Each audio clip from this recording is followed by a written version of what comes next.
Hello dear students, hope you all are fine and doing well with your health as well as your study. I am Engineer MS Deol, a mathematics teacher.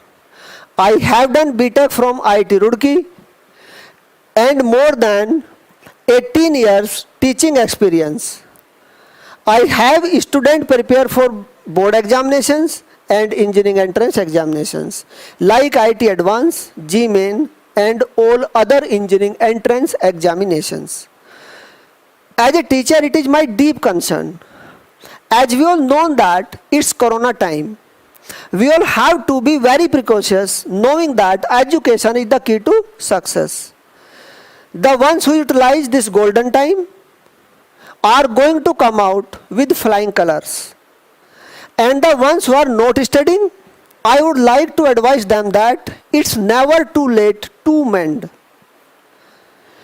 You still have time, come out with your best, as this is going to help you in your future. Online learning is the savior in this testing time of such pandemic. Online learning is the only thing right now which can save your life from coming to a complete standstill. Dear students, Avin Classes is my YouTube channel. Evin classes मेरा YouTube channel है. इस पर हम क्या कराएंगे, पूरे board examinations की preparation होगी और पूरे एंट्रेंस एग्जामिनेशंस की प्रिपरेशन होगी. तो like IIT advance, GMain and all other engineering entrance examinations, इसकी प्रिपरेशन होगी. किसी भी एंट्रेंस एग्जामिनेशन में सबसे इंपॉर्टेंट क्या होता है, टाइम मैनेजमेंट सबसे इंपॉर्टेंट होता है. अब देखो ना बच्चों, बहुत ही कम टाइम मिलता है, मैक्सिमम 2 मिनट्स मान लो, थोड़ा बहुत ज़्यादा मिल जाता है, किसी एग्जाम में कम भी मिलता है, 1 मिनट्स भी मिलती है. तो हमें कितना कॉन्शियस रहना होगा, कितना जल्दी जल्दी हमें पेपर को करना होता. अब किसी भी पेपर को हमें जल्दी जल्दी करने के लिए तो हमें 3 चीज़ों का बहुत ही इंपॉर्टेंट ध्यान रखना पड़ता है. ठीक है ना. 3 चीज़ें क्वेश्चन को करने के लिए हमें हेल्प करती है. पहला नंबर क्या होता है कि हमने क्वेश्चन को देखा, क्वेश्चन को पढ़ा, फटाफट समझ गए किस चैप्टर से किस पॉइंट से ये क्वेश्चन आया. ठीक है ना. माइंड की पावर हमारी स्ट्रॉन्ग है, फटाफट से हमने समझ लिया. नंबर 2 पे हम क्या देखते हैं कि इसका कोई शॉर्टकट है क्या. हर किसी क्वेश्चन का शॉर्टकट नहीं होता, लेकिन मैक्सिमम क्वेश्चन का शॉर्टकट होता है. जब हम पढ़ाते हैं तो मैक्सिमम शॉर्टकट्स आते हैं उसके अंदर. विदाउट शॉर्टकट सिलेक्शन है ही नहीं. तुम्हें पता है 2 मिनट का क्वेश्चन मिलता है और तुम क्वेश्चन को देखोगे, कुछ क्वेश्चन काफ़ी लेंथी होते हैं, कुछ छोटे भी होते हैं बट कुछ लेंथी भी होते हैं, तो उन्हें बहुत जल्दी करना होता है. अब नंबर 3 पे क्या आता है, नंबर 3 पे आती है हमारी रिकॉलिंग पावर. रिकॉलिंग पावर जिस बच्चे की स्ट्रॉन्ग होगी वो फटाफट से पहुंच जाता है उसी पॉइंट पे. भाई ये इसमें फॉर्मूला लगेगा, ये इसकी कैलकुलेशन है, ऐसे ऐसे करके हम फटाफट से आगे बढ़ जाते हैं. तो रिकॉलिंग पावर बच्चे क्या होनी चाहिए, हमारी स्ट्रॉन्ग होनी चाहिए. फिर क्या, फिर हमारा टाइम मैनेजमेंट आता है कि हम टाइम को किस तरह से हम मैनेज करते हैं. कितना टाइम हमारा कोचिंग में जा रहा है, कितने आवर्स हमारे पास हैं, कैसे हमें किस तरह से करना है, कितने घंटे हमें सोना है. अब सबसे इंपॉर्टेंट जो चीज़ आती है, बहुत सारे बच्चे जो मेरे से पूछते हैं कि सर हमें तो बार बार नींद आती रहती है, नींद आती रहती है, हमें नींद परेशान कर रही है. बहुत सारे बच्चे बोलते हैं कि मैं चाय पी लेता हूँ, मैं कॉफ़ी पी लेता हूँ, बट चाय और कॉफ़ी इसका परमानेंट सोल्यूशन नहीं है. चाय एंड कॉफ़ी इसका सोल्यूशन नहीं है, उससे नींद नहीं जाएगी. अब देखो ना, मैं अपना पर्सनल एक्सपीरियंस शेयर कर रहा हूँ. ये मेरे पापा ने मुझे बताया था कि कैसे कैसे करना है आपको, तो मैंने उनको फॉलो किया था, तो मुझे उससे फ़ायदा मिला. अब मैं ये कह रहा हूँ कि बायोलॉजिकली हमारी 5 घंटे में नींद पूरी हो जाती है. ऐसा मुझे किसी ने बताया कि बायोलॉजी वाले बताते रहते हैं कि 5 घंटे बायोलॉजिकली नींद पूरी हो जाती है. तो मैं कह रहा हूँ कि 1 घंटा और एक्स्ट्रा सो जाओ, पूरा फैल के 6 आवर्स की नींद लो, बट एक टाइम. ऐसा नहीं है, बहुत सारे बच्चे बोलते हैं, क्या बोलते हैं कि सर मैं तो 1 घंटा सो गया था, 4-5 बजे कोचिंग से जाने के बाद मुझे नींद आ गई, फिर खाना खाने के बाद मैं आधा घंटा सो गया, फिर रात में 10 बजे मैं 1 घंटा सो गया कि कभी रात को मुझे नींद आए.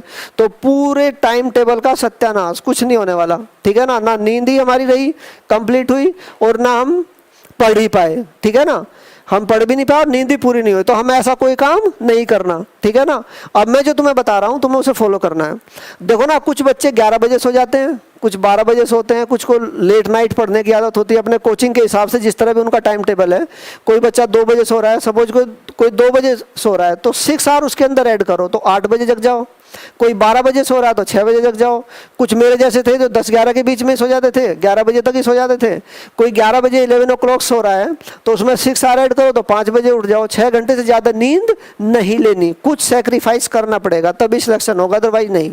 ठीक है ना। आईटी इतना आसान नहीं होता कि कोई भी सिलेक्शन ले लेगा इसके अंदर, ठीक है ना। तो बहुत ही तुम्हें मेहनत करनी और कुछ संघर्ष करना पड़ता है। तो इसलिए मैं कह रहा हूँ कि कोई भी बच्चा जो 6 बजे सोएगा, 6 घंटे की नींद लेगा, तो 6 आवर ऐड करके और तुम्हें फिर जगना है, ठीक है ना। ये प्रोसेस जो मैंने प्रोसेस बताया है, इस प्रोसेस को तुम फॉलो करो कम से कम 1 ईयर 2 मंथ्स, 1 मंथ 2 मंथ इसको तुम फॉलो करो। फिर तुम्हें इससे अलग टाइम के इंटरवल में नींद आएगी नहीं। फिर तुम्हें ऐसा नहीं हो सकता कि उससे पहले या फिर उसके बाद में कभी नींद आ रही है तो उसी इंटरवल में नींद आएगी तुम्हें। तो इससे तुम्हारा चाय कॉफ़ी का भी बचेगा, ठीक है ना। पेरेंट्स लगे रहते हैं साथ में कि भी बच्चे को रात में चाय बना के देनी है, कोई कह रहा मैं तो कॉफ़ी लूँगा, ठीक है ना। पेरेंट्स घूम रहे हैं कॉफ़ी लेके, ले बेटा कॉफ़ी ले, ठीक है ना। तो उनकी परेशानी भी बच जाएगी। तो इसलिए मैं तुम्हें कह रहा हूँ, ठीक है ना, इस तरह से अपना टाइम टेबल बनाओ। फिर अपना ये टाइम भी तुम मैनेज करो कि पर सब्जेक्ट हमें कितना पढ़ना है। अब जो मेरा जो एक्सपीरियंस रहा है, मैंने काम किया है तो मुझे पता है। तो मेरा जो टाइम टेबल था वो था 6 से 9 आवर्स की सेल्फ स्टडी पर डे। इससे ज़्यादा टाइम मुझे नहीं मिलता था और इससे ज़्यादा टाइम की ज़रूरत भी नहीं होती, ठीक है ना। पर सब्जेक्ट 2 से 3 घंटे के बीच का टाइम, कभी 2 घंटे कभी 2.5 घंटे, इस तरह से हम पढ़ लेते हैं पर सब्जेक्ट को, ठीक है ना। तो सिटिंग तुम्हें अपनी इस तरह से बनानी है कि भाई हम एक सब्जेक्ट तो कम से कम पढ़ के तभी थोड़ा बहुत रेस्ट लें, फिर हम 10 मिनट 15 मिनट का बीच में रेस्ट ले लें, उसके बाद हम नेक्स्ट चैप्टर को शुरू कर लें, ठीक है ना। बताओ बच्चों, यहाँ तक समझ आ रहा ना। थोड़ा सा लिक्विड डाइट पे ध्यान दिया जाए शाम के टाइम, ठीक है ना। अब जब हम पूरा यहाँ तक कर लेंगे, यहाँ तक खाना हमने रख लिया, पूरा ऊपर तक सांस रास्ता ढूंढ रहा है मुझे कहाँ से निकलना है, ठीक है ना। उसे रास्ता नहीं मिल रहा बेचारे को, यहाँ तक भर लिया हमने अच्छी तरह, ठीक है ना।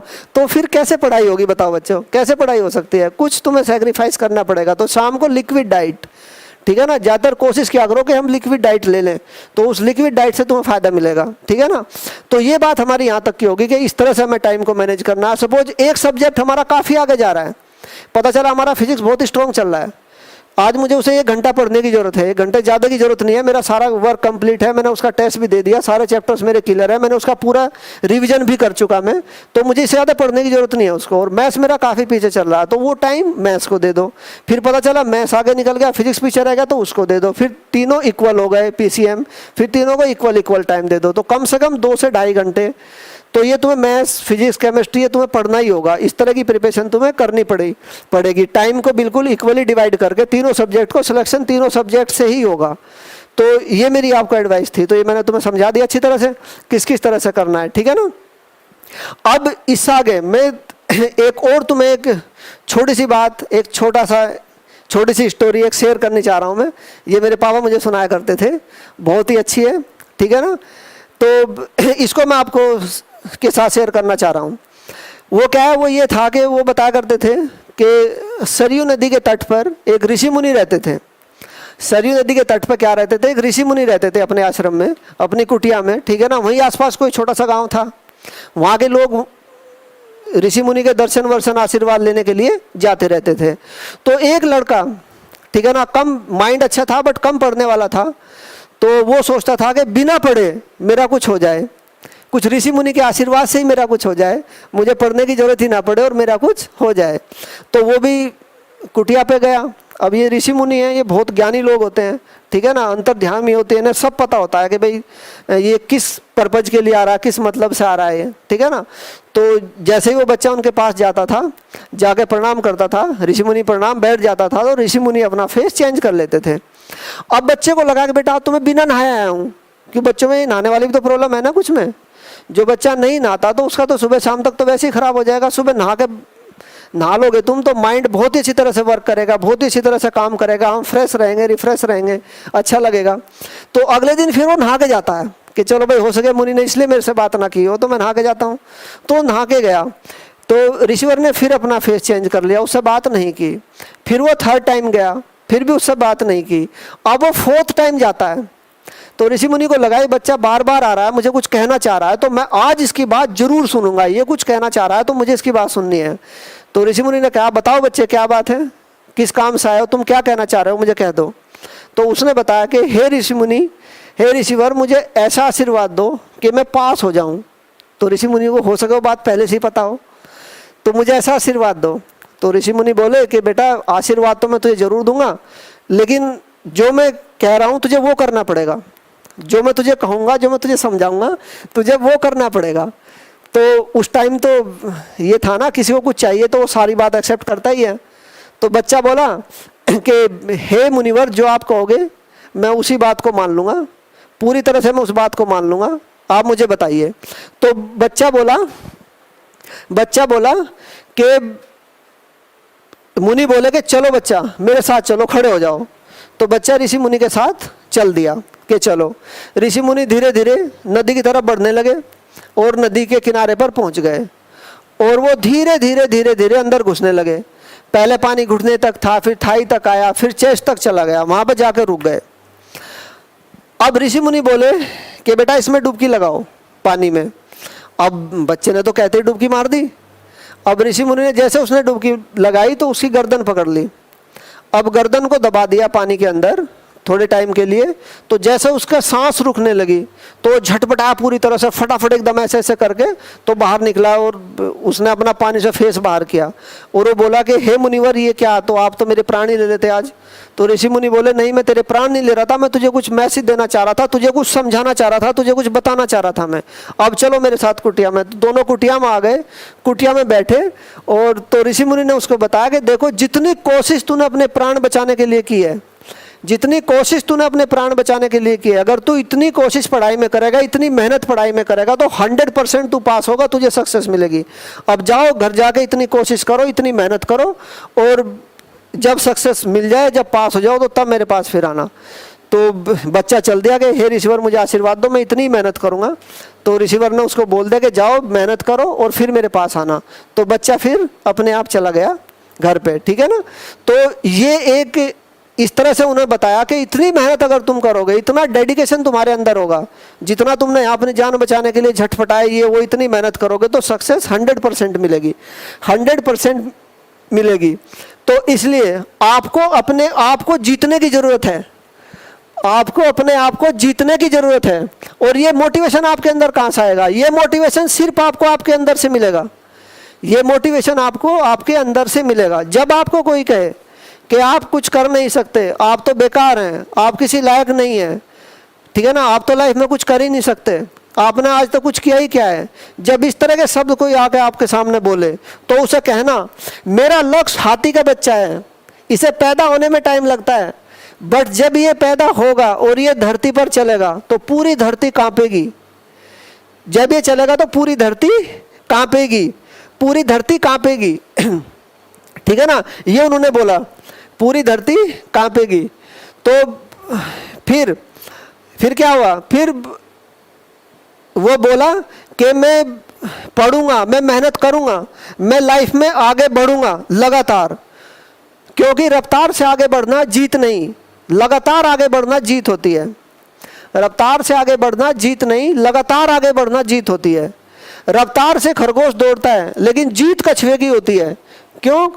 क्योंकि कछुआ धीरे धीरे लगातार लगातार अपने लक्ष्य की ओर बढ़ता रहता है, उससे फर्क नहीं पड़ता कि लोग तुझे क्या कह रहे हैं, वो धीरे धीरे धीरे धीरे धीरे अपने लक्ष्य की ओर बढ़ता रहता है, अपने लक्ष्य की ओर बढ़ता रहता है। बताओ, समझे ना बात को? रफ्तार से जाओगे तुम, चले गए, ये तो कंसिस्टेंट परफॉर्मेंस लगातार। अब पता चला तुम 2 दिन पूरी रात पढ़ लिए, 2 दिन हम पूरी रात पढ़े हैं भाई, फिर पूरा 1 वीक लगातार तुम सो रहे हो, तो आउटपुट कहाँ से आएगा? बताओ कहाँ से आउटपुट आएगा? आउटपुट कब आएगा? एक टाइम टेबल सेट करो कि इतना टाइम मुझे लेना है, इतना टाइम मुझे पढ़ना है, इतना टाइम मुझे पढ़ना है, कंसिस्टेंट परफॉर्मेंस। अब 2 दिन तुम लगातार, रात दिन तुम पढ़ लिए और फिर 4, 5, 6 पूरा 1 वीक लगातार सो रहे हो, तो आउटपुट नहीं आता, आउटपुट बिल्कुल भी नहीं आएगा। अगर भरोसा ईश्वर पर है, अगर भरोसा ईश्वर पर है तो वही मिलेगा जो आपकी किस्मत में है। अगर भरोसा ईश्वर पर है तो वही मिलेगा जो आपकी किस्मत पर है। अगर भरोसा खुद अपने आप पे है तो ईश्वर भी आपकी किस्मत वैसी लिखेगा जैसी आप चाहोगे। ईश्वर भी आपकी किस्मत वैसी ही लिखेगा जैसी आप चाहोगे। ईश्वर भी आपकी किस्मत वैसी ही लिखेगा जैसी आप चाहोगे। तो यहाँ मैं तुम्हें एक एग्जाम्पल दे रहा हूँ, एक बिल्कुल लाइव एग्जाम्पल, बिल्कुल मेरा स्टूडेंट, मैं उसी का एग्जाम्पल तुम्हें दे रहा हूँ यहाँ पे, ठीक है ना। एक बच्चा, बहुत ही छोटा बच्चा, 11वीं क्लास में मेरे पास पढ़ने के लिए आ गया, ठीक है ना। हॉस्टल में रहकर उसने अपनी पढ़ाई शुरू की। हॉस्टल में रह के उसने अपनी पढ़ाई शुरू की। हॉस्टल में रह के उसने अपनी पढ़ाई शुरू की 11वीं क्लास में। अब मैंने उसको पहचान लिया, मैंने उसको पहचान लिया कि बच्चा शार्प माइंडेड है, बहुत ही अच्छा बच्चा है, बहुत ही मेहनत से ये पढ़ रहा है। फिर वो 12th में आ गया तो और ज़्यादा उसकी स्टडी बढ़ गई और थोड़ा सा अच्छी प्रिपरेशन करना शुरू करा। हमें बहुत अच्छा लगा, बच्चा बहुत ही अच्छी तरह से पढ़ रहा है।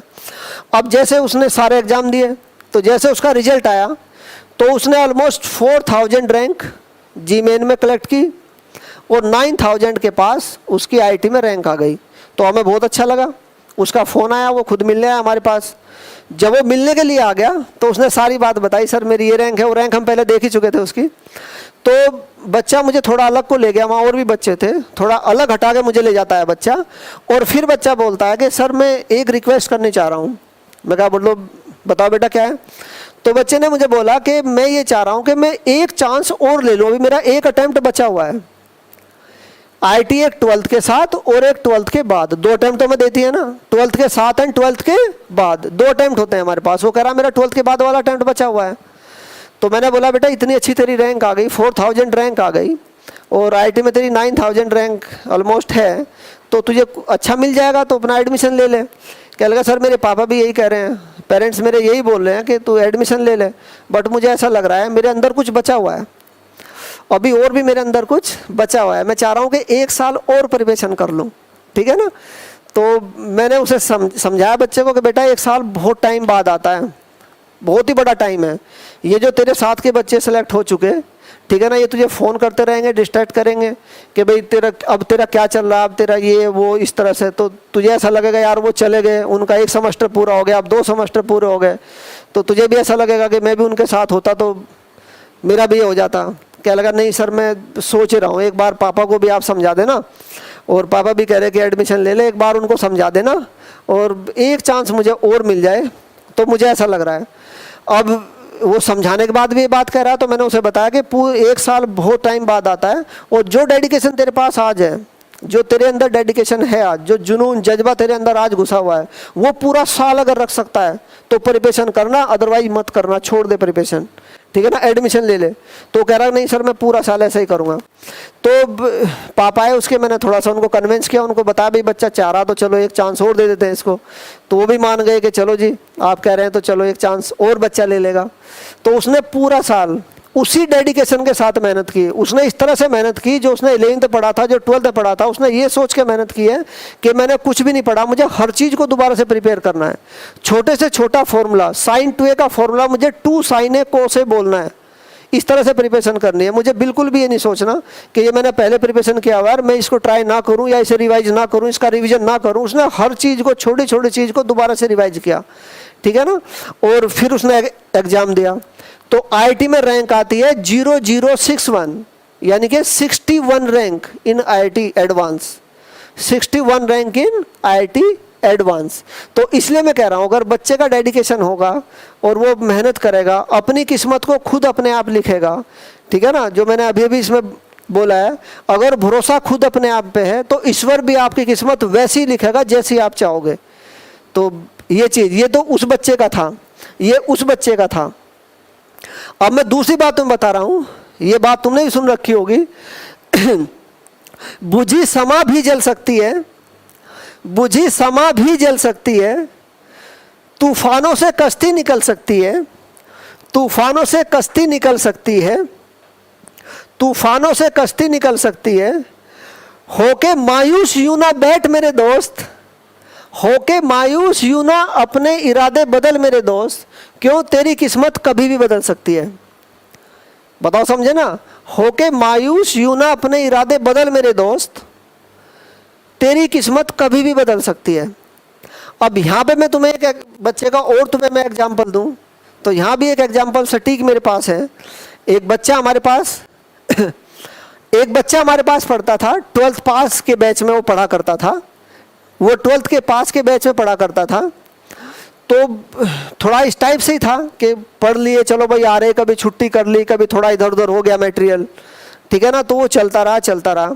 अब मैंने सोचा भाई इसका ये ऐसे कैसे एडमिशन लेगा, इस तरह से कैसे इसका सिलेक्शन होगा। तो मैंने उसे समझाया, तो धीरे धीरे जैसे उसको समझाया तो उसे समझ आने लगा, किस्मत बदलने लगी उसकी। तो बच्चा थोड़ा डल था, लेकिन फिर भी उसने लगातार मेहनत करके अपना, और बच्चे उसके साथ के, जैसे 0 लेक्चर हो जाता था, कोई लेक्चर नहीं हो रहा या सर ने किसी दिन कोई क्लास नहीं ली, तो वो किसी कोने में बैठता था, एक कोने में बैठ के और फटाफट अपने फेस को वॉल की तरफ करके, दीवार की तरफ करके उस तरफ को पढ़ता था ताकि मेरा डिस्टर्बेंस ना हो। 1-2 बार मैंने उसे नोटिस किया, मैंने उसे फिर बात की कि बेटा किस तरह से कैसी स्टडी चल रही है। कह लगा नहीं सर, जैसा आपने बताया उसके अकॉर्डिंग मैं अब ठीक जा रहा हूँ, मुझे लग रहा कि अब देखो सर जैसे भी होगा, मुझे ऐसा लग रहा है कि पता नहीं होगा कि नहीं होगा। और ये सभी के माइंड में चलता है कि होगा कि नहीं होगा। अगर ये बात सभी के माइंड में ना चले तो टॉपर एक ही फॉर्म भरे, जो IIT एडवांस का ही फॉर्म भरे बस। जो IIT का टॉपर होता है वो हर जगह सेलेक्ट होता है, बट फॉर्म सारे भर रखे होते हैं उसने, उसको भी पहले नहीं पता कि तेरा क्या होने वाला है। तो उसने फिर क्या किया, वो लगा रहा कि भाई पता नहीं होगा नहीं होगा, सर BSc में एडमिशन ले लूँ, ये कर लूँ वो कर लूँ। मैंने उसे बोला बेटा तू कंसिस्टेंट लगा रहा है, जिस तरह लग रहा है तू लगा रहा है, बात हम बाद में सोचेंगे फिर। तो धीरे धीरे करके उसने GMain में एक अपना अच्छा सा सिलेक्शन निकाल लिया। तो इस तरह के बच्चे हुए हैं। तो मैं 1-2 बच्चे का तुम्हें एग्जाम्पल बता रहा हूँ। ये एग्जाम्पल क्या बता रहा हूँ मैं तुम्हें, सिर्फ 1-2 बच्चे का बता रहा हूँ। इतने बच्चे पढ़े हैं, इतने बच्चों के एग्जाम्पल हमारे लाइव बिल्कुल सामने हैं, जो बिल्कुल ये रियल स्टोरी मैं आपको सुना रहा हूँ। तो सारे की सारी वही है। देखो ना, हर काम में संघर्ष होता है, संघर्ष हर काम में होता है, बिना संघर्ष के कोई काम भी नहीं हो सकता। तो संघर्ष तो हमें हर फील्ड में करना पड़ेगा, चाहे वो हमें सिलेक्शन लेना हो, या 12th का एग्जाम हो, 11th का एग्जाम हो, या और कोई एग्जाम हो, या कोई स्पोर्ट एग्जाम हो, कोई भी एग्जाम हो। तो हर किसी में हमें क्या करना पड़ेगा, संघर्ष तो करना पड़ता है। हर किसी में हमें संघर्ष करना पड़ता है। बिना संघर्ष के कोई महान नहीं होता, बिना संघर्ष के कोई महान नहीं होता। पत्थर पर जब तक चोट ना पड़े पत्थर भी भगवान नहीं होता। पत्थर पर जब तक चोट ना पड़े पत्थर भी भगवान नहीं होता। देखा ना, एक पत्थर ऐसा होता है सीधा, पत्थर की शिला पड़ी है, ठीक है ना, जब उसको पत्थर हथौड़ी लगेगी, उस पर चोट लगेगी, वो बनाने वाले मूर्ति बनाएंगे, तभी तो भगवान बनेगा। तो संघर्ष के बिना कोई महान नहीं होता, और पत्थर पर भी जब तक चोट ना लगे पत्थर भी भगवान नहीं होता। तो इसलिए मैं तुम्हें कह रहा हूं कि संघर्ष करो लाइफ में, आगे बढ़ो, सिलेक्शन लो, एक बार सिलेक्शन हो जाएगा। देखो ना, IIT के करोड़ों में पैकेज जाते हैं। सपोज हमने अच्छी तरह से मेहनत की, हमें कोई अच्छी ब्रांच मिल गई और IIT में 2 करोड़ से भी ऊपर जा रहे हैं, ठीक है ना, पैकेज 1 करोड़ के भी पैकेज जा रहे हैं। सपोज हमारा 1 करोड़ का ही पैकेज चला गया, सपोज हमारा पैकेज 1 करोड़ का ही चला गया, तो लाइफ सेट हमारी, ठीक है ना। पहले ही साल में जो हमारा पैकेज मिला, BMW और 50 लाख हमारे पास, 50 की BMW ले लेंगे हम, ठीक है ना। या फिर 2 करोड़ का पैकेज चला गया तो टॉप लेवल BMW ले लेंगे, और उससे आगे फिर जो हमारा बचेगा उससे लाइफ सेट है, तो बराबर हमारा से चलता रहेगा। तो इसलिए कह रहा हूँ बच्चों, मेहनत करो, जूझ जाओ, संघर्ष करो लाइफ में, ओके।